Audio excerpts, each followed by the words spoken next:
ఈ సినిమాకు భాష సాయం చేసినాను. హీరోయిన్ కి కాస్ట్యూమ్ డిజైనింగ్ చూసుకున్నా, ప్రొడక్షన్ వర్క్ చూసుకున్నా.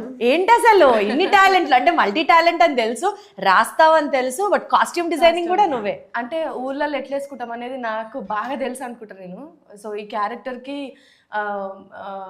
ఎట్లుండాలి, ఎట్లుంటే మంచిగా ఉంటది, దట్టు ఈ అమ్మాయి ఏ కాస్ట్యూమ్ లో అయితే ఎట్లా ఎంత మంచిగా కనబడుతుంది. తనే డైలాగ్స్ కూడా ఏం చేయలేదని అడగాలేమో బహుశా, ఈ సినిమాకి ఏం చేసావని అడగడం కన్నా కూడా. ఆన్ స్క్రీన్ ఒక చిన్న క్యారెక్టర్ చేసినాను, కానీ ఆఫ్ స్క్రీన్ పెద్ద క్యారెక్టర్ చేసిన. ఆ ఆన్ స్క్రీన్ జరిగిన క్యారెక్టర్ విషయంలో కూడా ఎందుకు వేరే అమ్మాయి వచ్చింది, సుజాత కదా ఉండాలి అక్కడ అని అనిపించింది. కానీ కథపరంగా కథలో ట్రావెల్ అయితే ఈ కథకి ఈ అమ్మాయి పర్ఫెక్ట్ అనిపిస్తుంది. అంటే సినిమా చూసిన తర్వాత అందరు అప్లాజ్ ఇస్తారు ఈ అమ్మాయికి. అంటే ఈ కథలో ఈ క్యారెక్టర్ పక్కన చేసే ఈ మర్దల్ క్యారెక్టర్ మంచి ఇన్నోసెంట్గా ఉండాలి, చూడంగానే ముద్దుగా అనిపించాలి, అరే నాకు కూడా